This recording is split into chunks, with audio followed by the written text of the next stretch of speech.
Hai semua, salam sejahtera Malaysia. Selamat petang tuan-tuan dan puan-puan. Ada satu info menarik, ada satu ulasan menarik yang saya nak sampaikan kepada anda semua hari ini berkaitan dengan pergolakan yang berlaku di Malaysia pada hari ini, terutamanya isu tentang rasuah. Setelah Perdana Menteri Malaysia ke-10 Anwar Ibrahim menjadi Perdana Menteri, ada yang mengecam Perdana Menteri. Setelah Anwar Ibrahim pergi ke luar negara, ada yang mengecam Perdana Menteri memburukkan ataupun mengecam nama Malaysia di luar negara. Sama ada di Jakarta, Indonesia, Thailand. Jadi itu adalah tuduhan yang diterima oleh Perdana Menteri Anwar Ibrahim. Ada beberapa pihak yang mendakwa Anwar Ibrahim menipu ataupun mengecam Malaysia di luar negara berkaitan dengan rasuah. Mungkin mereka berpendapat Perdana Menteri Malaysia memburukkan nama Malaysia berkaitan dengan isu rasuah yang semakin hangat, semakin banyak pembongkaran pendedahan hari ini daripada beberapa pemimpin dan juga parti. Pada akhirnya Perdana Menteri membuat satu pengakuan yang paling hebat. Menurut Anwar Ibrahim, Perdana Menteri, nampak sangat menipu kalau saya kata Malaysia bersih. Itu adalah kenyataan daripada Anwar Ibrahim. Saudara-saudara, tuan-tuan dan puan-puan, apa komen anda setelah Perdana Menteri membuat kenyataan bahawa nampak sangat Perdana Menteri menipu kalau beliau kata Malaysia bersih? Okey, tuan-tuan dan puan-puan semua, sebelum saya meneruskan, saya mengucapkan ribuan berbilion terima kasih kepada anda yang sentiasa menyokong channel ini, dan jangan lupa bantu channel ini dengan menekan butang like, share video ini kepada ramai orang dan tekan butang subscribe. Okey, menurut kenyataan Perdana Menteri, nampak sangat beliau akan menipu negara-negara jiran, dan di mana saja beliau kunjungan ataupun lawatan beliau ke luar negara, sekiranya beliau membuat kenyataan bahawa Malaysia bersih. Datuk Seri Anwar Ibrahim mempertahankan tindakannya untuk mendedahkan isu dalaman negara termasuk rasuah ketika kunjungannya ke luar negara. Perdana Menteri berkata beliau hanya memberitahu perkara sebenar bahawa Malaysia sedang bergelut dengan masalah dan melakukan islah atau usaha membetulkan keadaan.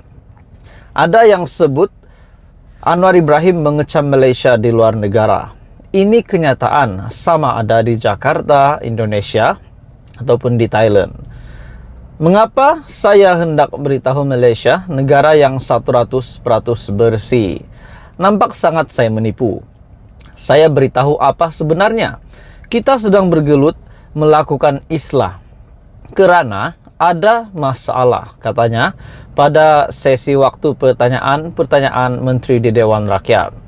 Beliau juga berkata demikian ketika menjawab soalan tambahan Ahmad Fadli Syari Pasir Mas mengenai pelantikan anggota pentadbiran tertinggi yang berdepan kes di mahkamah ketika ini menjejaskan agenda Malaysia Madani.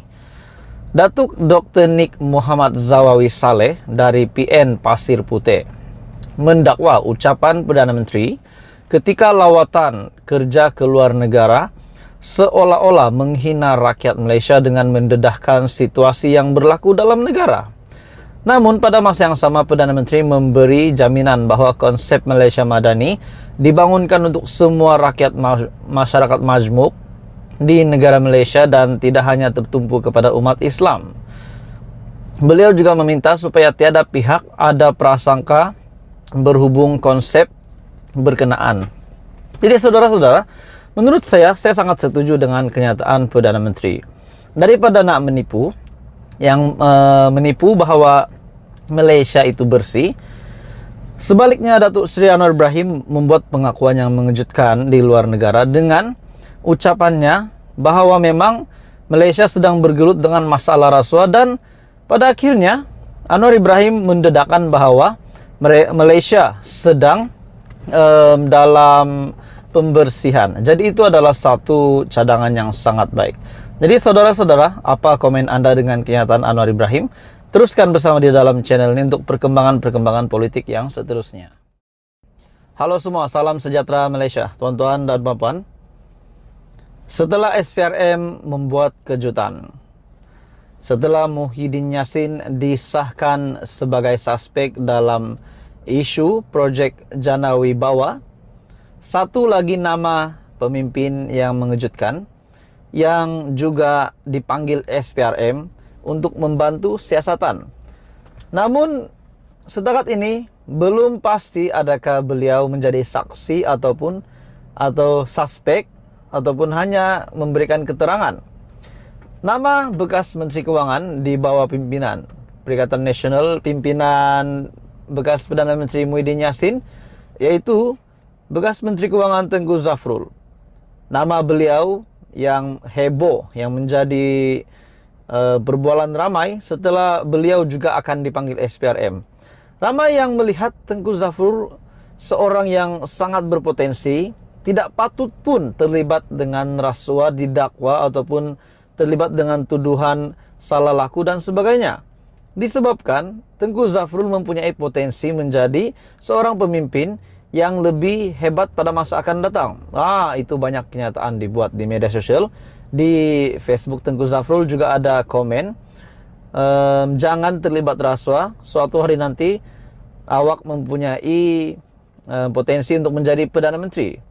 Jadi di dalam Facebook Tengku Zafrul, kenyataan daripada Tengku Zafrul, saya ingin mengesahkan bahwa saya telah memberi keterangan. Wow, ini pengakuan Tengku Zafrul melalui Facebook Tengku Zafrul.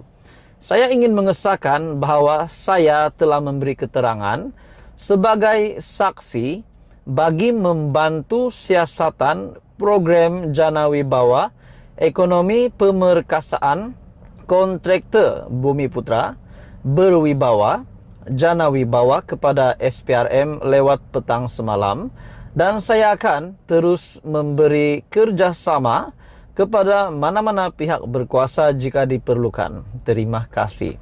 Itu adalah kenyataan Tengku Zafrul. Jadi saudara-saudara, apa komen Anda dengan kenyataan Tengku Zafrul setelah beliau telah memberi keterangan kepada SPRM? Dan pada akhirnya ramai yang telah komen di post ataupun status entry Facebook daripada bekas Menteri Keuangan.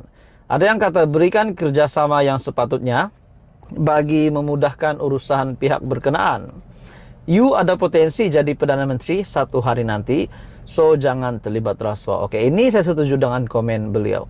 Untuk komen-komen ini, untuk komen yang menarik ini, respon-respon daripada netizen berkaitan dengan kenyataan Tengku Zafrul, Anda boleh melawat Facebook Tengku Zafrul dan melihat lebih tentang maklumat ini. Ada yang kata terbaik Tengku, terbaik YB Tengku. Ada yang kata tiada buat salah, buat apa nak takut.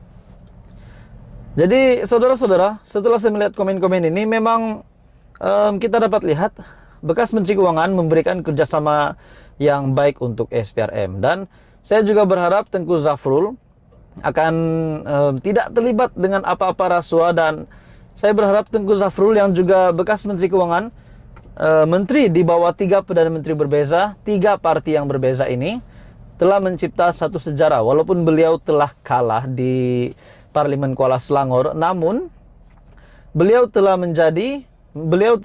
menjadi menteri di bawah pimpinan Datuk Seri Anwar Ibrahim, telah dimasukkan di dalam kabinet kerajaan perpaduan.